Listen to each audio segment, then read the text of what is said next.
নমস্কার বন্ধুরা, আজকে আমরা কথা বলবো হচ্ছে থাঙ্গালান বলে যে নতুন সিনেমাটা আসছে তার ট্রেলারের বিষয়। তো ট্রেলারটা কালকে ড্রপ করা হয়েছিল, আজকে আমি সকালবেলা দেখলাম। এটা ডাইরেক্ট করেছেন পি.এ. রাজনীত, যার আগের কিছু সিনেমার মধ্যে কালা, কাবালি, তারপাট্টা পরম্পরাই এগুলো পড়ে। এগুলো প্রায় সবকটাই মোটামুটি হিট সিনেমা। এবার আসি থাঙ্গালান ট্রেলারটার দিকে, যেটি ট্রেলারটা একটু আগে আমরা দেখলাম। এই ট্রেলারে আমরা বা এই সিনেমায় আমরা মুখ্য চরিত্র দেখতে পাবো চিয়ান বিক্রম, যে অপরিচিত খ্যাত চিয়ান বিক্রম। মানে তার অভিনয়ের সঙ্গে তো কোনো তুলনা হয় না। তার আই সিনেমা বা অপরিচিতে যেরকম অভিনয় তিনি করেছেন সেগুলো যাকে বলে এক একটা দৃষ্টান্ত। কিন্তু এই ট্রেলারের ক্ষেত্রে কিছু পজিটিভ এবং কিছু নেগেটিভ দিক, আর নেগেটিভ ঠিক বলবো না, তবে একটু ড্রব্যাকস আমার মনে হয়েছে। যেমন প্রথম যদি আমি ভালো জিনিসগুলোর কথা বলি, তো ভালো জিনিসের দিকে এর কস্টিউম ডিজাইন বা জামা কাপড় এবং তার সঙ্গে তারা যে ওয়ার্ল্ড বিল্ডিং যেটা করছে, সেখানে তারা যে রকম জামা কাপড় এছাড়াও বিভিন্ন রকম জিনিসপত্র যেগুলো দেখানো হয়েছে, সেখানে মাটি, তারপরে গয়নাগাটি, খাওয়া দাওয়া, ঘর বাড়ি, সেগুলো খুব সুন্দর করে,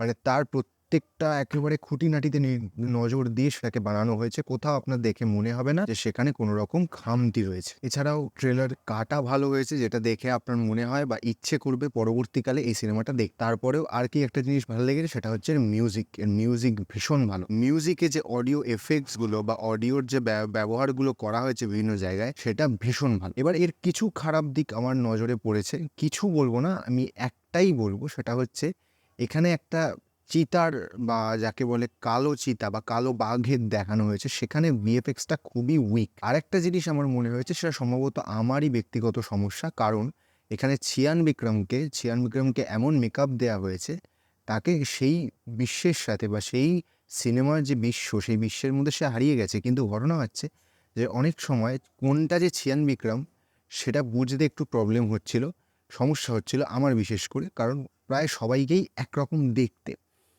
এবং তার পরে যখন ২-৩ বার আমি ট্রেলারটা দেখি, তখন আমি বুঝতে পারি যে না, কে নির্দিষ্টভাবে কে চিয়ান বিক্রম এবং সেই মুখ্য চরিত্রে অভিনয় করছে। এবার যদি আসি ট্রেলারে আমরা দেখে কি গল্পটা আমরা আশা করতে পারি যে সেটা আমরা দেখব। এখানে দেখানো হচ্ছে একটা গ্রাম, সেখানে ২ টো ট্রাইব আছে। একটা ট্রাইব যারা সোনার একটা খনি আছে যেটাকে রক্ষা করে বেড়ায়, এবং সেখানে একজন মহিলা আছে যার অলৌকিক ক্ষমতা আছে। সম্ভবত সেই মহিলাটি সম্ভবত ওই কালো বাঘে রূপান্তরিত হয়ে যেতে পারে। ওই শেপ শিফটিং একটা গল্প এখানে আনা হয়েছে। এবং অন্যদিকে যদি আমরা দেখি যে চিয়ান বিক্রম ইংরেজদের সাথে মিলে ওই জায়গায় খনি থেকে সোনা উত্তোলনের একটা ব্যবস্থা করতে চাইছে, এবং সেখানে দেখানো হচ্ছে যে ইংরেজ এসেছে এবং সে চাইছে ওখান থেকে সোনা উত্তোলন করতে। এবং ওখানে যারা তারা বলছে যে এরকমভাবে ওরা ওখানে ভয় পেয়ে যাবে। তো এই যে এখানে সোনা বার করছে, বুঝবে একদিন, এরকম একটা ডায়লগ আছে একজন।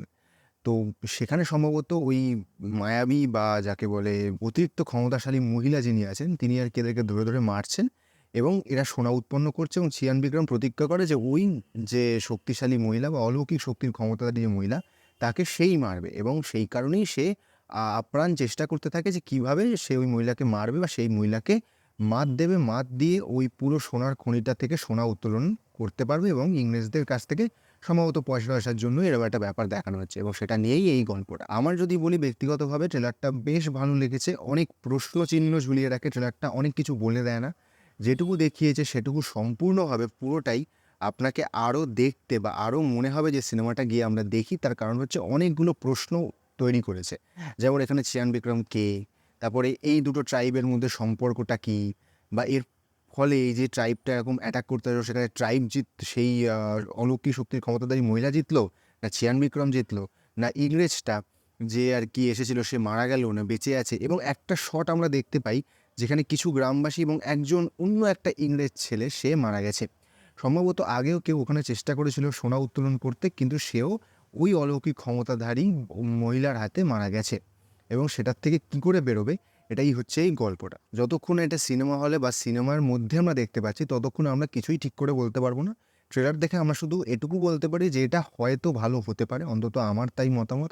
কারণ চিয়ান বিক্রমের যে কটা সিনেমা আমি দেখেছি, একটাও আমার খারাপ লাগেনি, প্রত্যেকটাই বেশ ভালো। আর প্রত্যেকবার তিনি তার অভিনয়ের মাধ্যমে প্রমাণ করে দেন যে তিনি কত বড় অভিনেতা। এখানেও সেটা হয়েছে, এবং সেই কারণেই সেটা নেগেটিভ বা পজিটিভের একটা মিশ্রণ হয়ে গেছে, যে সেখানে ওনার এমন অভিনয় এবং ওনার এমন কস্টিউম, এমন জামাকাপড় এবং এমন তার আচার-আচরণ, যে ওনাকে বাকি যে গ্রামবাসী আছে তাদের থেকে আলাদাই করা যাচ্ছে না। মাঝে মাঝে তার মুখের হাসি দেখলে বা তার চোখ দেখলে অনেক সময় তবে আমরা ধরতে পারছি, এবং সেটা অনেকবার দেখার পরেই আমি গিয়ে বুঝতে পেরেছি যে কোনটা চিয়ান বিক্রা, কারণ এত সুন্দর মেকআপ করা হয়েছে। শুধু এই ভিএফএক্সের জায়গাটাই আমার একটু কাঁচা মনে হলো।